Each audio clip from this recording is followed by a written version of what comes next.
श्री हरि विष्णु, राधे राधे, नमस्कार। आप सभी का मेरे चैनल में बहुत बहुत स्वागत है। आज हम आपके लिए आज सोमवार व्रत की कथा लेकर आए हैं।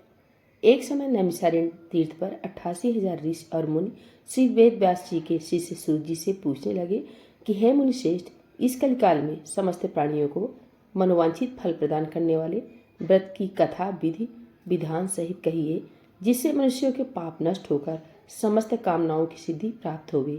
ऋषि और मुनियों की इस पवित्र धारणा का स्वागत करते हुए श्री सूत जी बोले कि कामनाओं को सफल करने वाला सोमवार का व्रत है। आप सबके स्नेहवश सोमवार व्रत की कथा विधि सहित वर्णन करता हूँ, ध्यान लगाकर सुनिए। संतान नहीं होने का था और पुत्र प्राप्त की चिंता में हर समय बेचैन रहता था।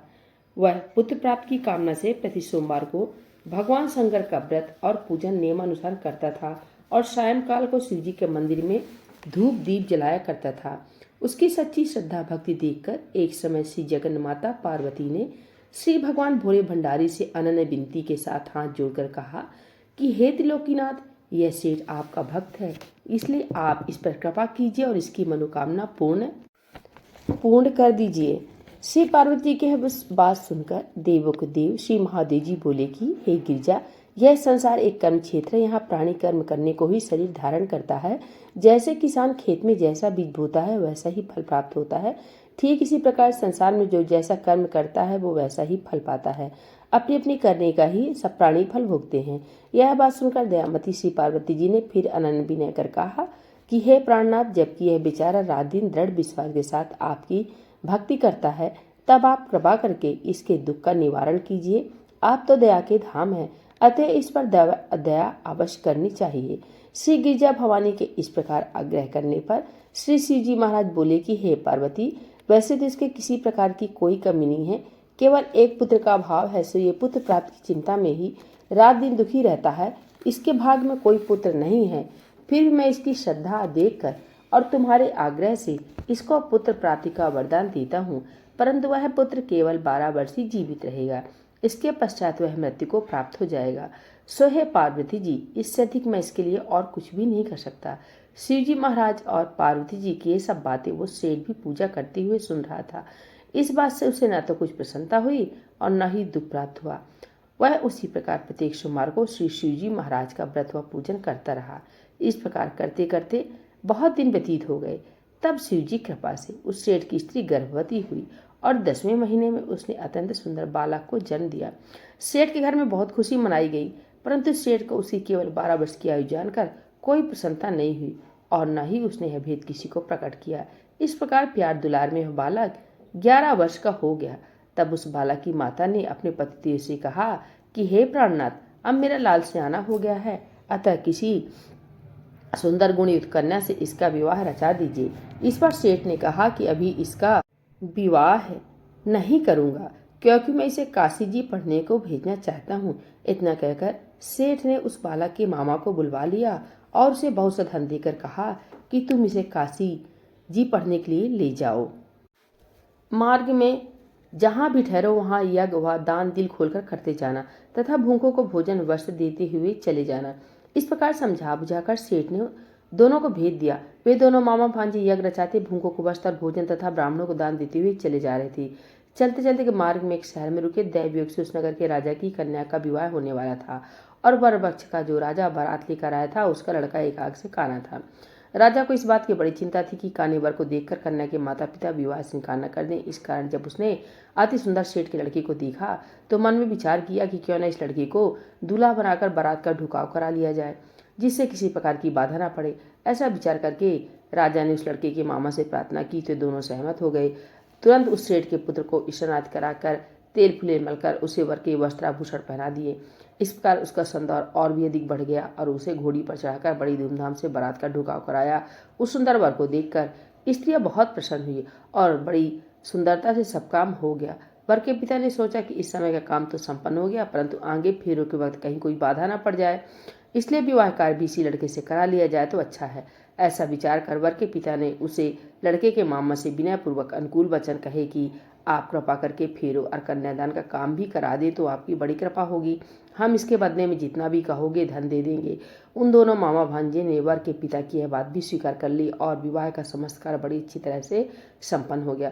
परंतु जब लड़का महल में गया और प्रेमालाप करने के बाद राजकुमारी सो गई तो उसने राजकुमारी की चुनरी के पल्ले पर लिख दिया कि तेरा विवाह मेरे साथ हुआ है, परंतु जो राजकुमार तुझे ब्याहने आया है वह एक आंख से काना है, इसलिए उसके बदले मुझे दूल्हा बनाकर सत्कार कराया गया। अब तुझे उसी के साथ भेजा जाएगा और मैं काशी जी पढ़ने जा रहा हूँ। यह बात लिखकर शेर का पुत्र तो चला आया और जब राजकुमारी सोते से उठी और अपनी चुनरी के पल्ले पर यह बात लिखी देखी तो उसने काने राजकुमार के साथ जाने से इनकार कर दिया और साफ कह दिया कि यह मेरा पति नहीं है। मेरा विवाह जिसके साथ हुआ है वह तो काशी जी पढ़ने गया है।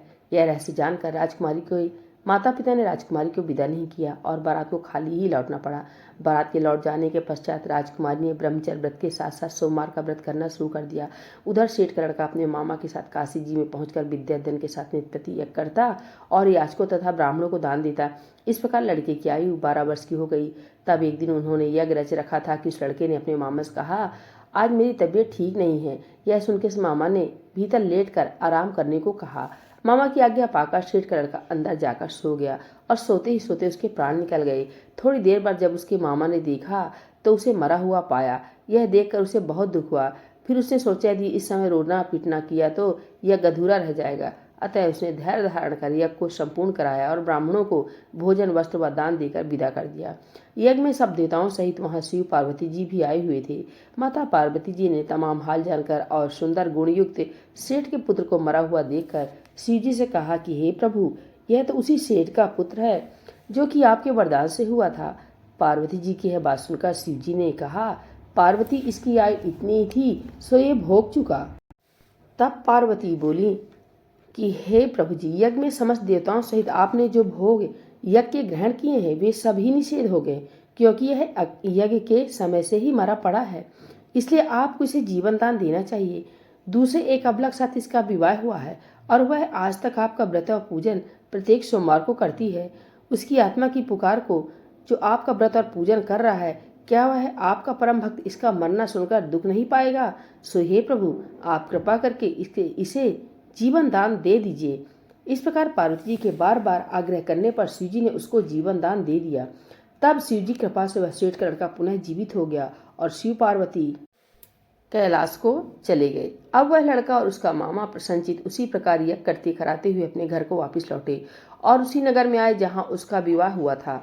वहां पर जब उन्होंने उस नगर में यज्ञ आरंभ कराया तो खबर पाते ही रानी उस सेठ के लड़के को पहचान कर उसे राजमहल में ले गए और वहां उनकी बहुत खातिरदारी की। इसके बाद बहुत सारा धन दे दास दासियों सहित अपनी लड़की और जमाता को विदा कर दिया।